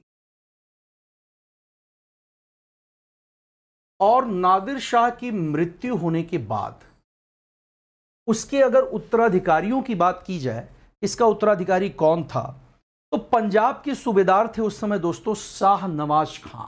कौन थे? पंजाब के सूबेदार थे शाह नवाज खां। पंजाब के सूबेदार थे उस समय शाह नवाज खां। और शाह नवाज खां जो है दोस्तों, वो आमंत्रित करते हैं नादिर के उत्तराधिकारी को, जिसका नाम मिलता है अहमद शाह अब्दाली। नादिर शाह के उत्तराधिकारी, इस सक्सेसर की बात हो रही है बच्चों, उत्तराधिकारी अहमद शाह अब्दाली को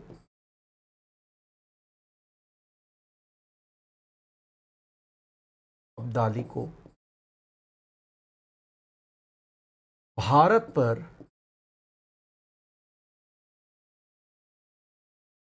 आक्रमण के लिए इसी ने दोस्तों क्या किया, आमंत्रित किया था।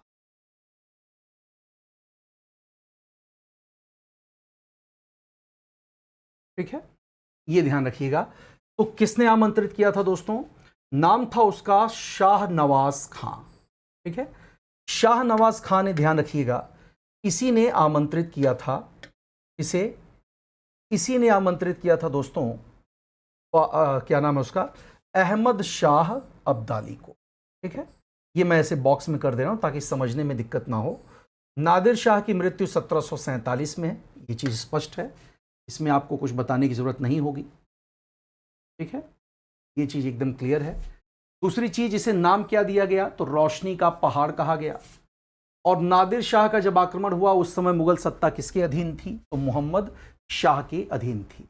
कौन सा प्रसिद्ध हीरा, कोहिनूर कहिए, और कौन सा, मयूर सिंहासन, जिसे तख्ते ताउस के नाम से भी जाना जाता है। सारे पॉइंट्स क्लियर हैं बच्चों? अब देखिए यहां पर स्थिति थोड़ी बदल जाती है। मोहम्मद शाह की बात करें तो मोहम्मद शाह दो अलग अलग स्तरों पर लड़ रहा था। एक तो दक्षिण में निजाम शाही से, और एक तो उसने नादिर शाह से भी उसका भी हमला झेला। फाइनली क्या होता है, इस समय मोहम्मद शाह खुद आगे ना आकर अपने पुत्र, जिसका नाम था दोस्तों अहमद शाह, क्या नाम था उसका, उसके पुत्र का नाम था अहमद शाह, इसने सरहिंद के मैदान में अहमद शाह अब्दाली को हरा दिया और उसे वापस लौटने पर मजबूर कर दिया। यह एक बहुत ही महत्वपूर्ण घटना उस समय की मानी जाती है। समकालीन परिस्थितियों में याद रखिएगा कि आपके मोहम्मद शाह के पुत्र मोहम्मद शाह के पुत्र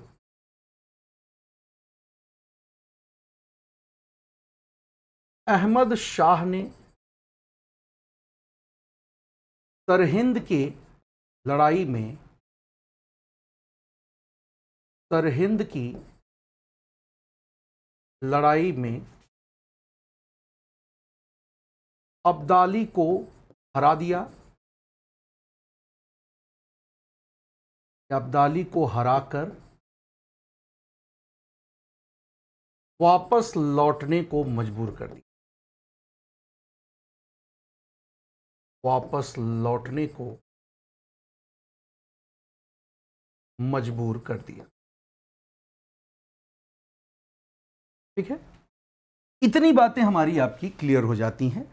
अब देखिए यहां एक बड़ा अच्छा सवाल पूछा गया है दोस्तों कि मोहम्मद शाह की जब मृत्यु हुई तो तारीख थी 26 अप्रैल सन 1748। तारीख क्या थी बच्चों? 26 अप्रैल सन 1748। अप्रैल सन 1748। इस तारीख को मोहम्मद शाह की क्या होती है बच्चों? मोहम्मद शाह की मृत्यु हो जाती है। और मोहम्मद शाह की मृत्यु के बाद एक बड़े ही फेमस इतिहासकार हैं जिनका नाम मिलता है दोस्तों सियाउल मुख्तरीन। सियाउल मुख्तरीन का एक स्टेटमेंट समकालीन परिस्थितियों पर एकदम ठीक बैठता है। जब मोहम्मद शाह की मृत्यु हुई तो दोस्तों सियाउल मुख्तरीन ने उस समय कहा कि अब मुगलों के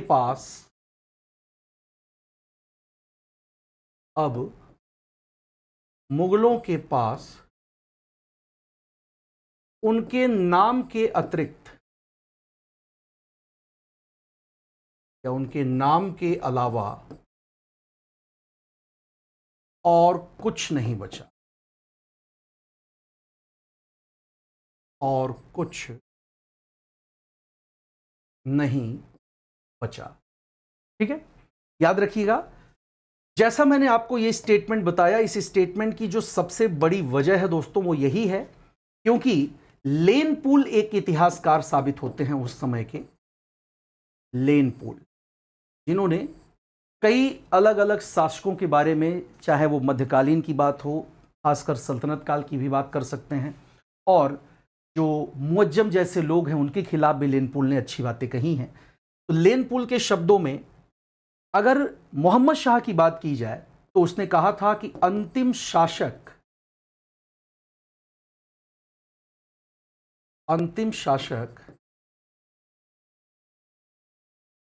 जिसके बारे में दो चार अच्छे शब्द कहे जा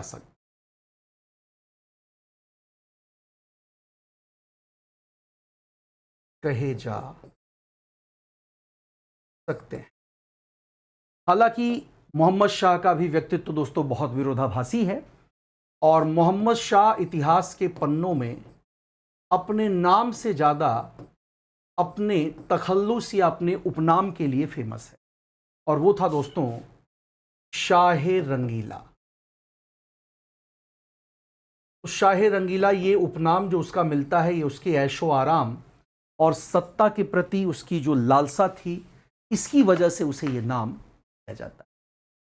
फाइनली कई चीज़ें हम लोगों ने डिस्कस कर ली हैं अपने आज के सेशन में, जिसमें हमने फर्रुख सियर से आगे बढ़कर सैयद बंधुओं की योगदान की बात आपको समझाया। सिखों के प्रतिनिधित्व में बंदा बहादुर को इसकी क्या सजा मिली इस बारे में हम लोगों ने बात की। पेशवाओं के उत्थान की भी बात हुई, प्लस क्षेत्रीय राजवंशों का उदय कौन कौन हमारे थे ये हमने आपको डिस्कस कर दिया। 3 कारण हमने बड़े आपको बता दिए हैं, 4 कारण जिसकी वजह से मुगलों की सत्ता कालांतर में कमजोर होती चली गई। उसके अलावा दक्कन की राजनीति, हैदराबाद में चिनकिलिज खां और निजामुल मुल्क का उत्थान, सरदारों का उदय, सादत खां द्वारा अवध की स्थापना, और बंगाल में मुख्य रूप से मुर्शिद कुली खां का किस तरह से प्रभाव बढ़ा, ये सारी चीज़ें हम लोगों ने आज की क्लास में समझी। साथ ही नादिर शाह के आक्रमण की समकालीन परिस्थितियां और कालांतर में जो मोहम्मद शाह जैसे लोग थे उनकी भी चर्चा हमने आपसे आज की क्लास में। एक सेक्शन में अगर हम देखें तो थोड़ी बातें और हमारे पास बच जाती हैं जिनको डिस्कस करके हम लोग इस पूरे टॉपिक को खत्म कर। मुगलों की सत्ता, और मुगलों की सत्ता समाप्त होने के बाद दोस्तों हमें जानना और पढ़ना होगा उन क्षेत्रीय राजवंशों को जिसको समझे बिना भारत के आधुनिक इतिहास की संकल्पना पूरी नहीं होती। तो अगली क्लास तक के लिए अपना ख्याल रखें।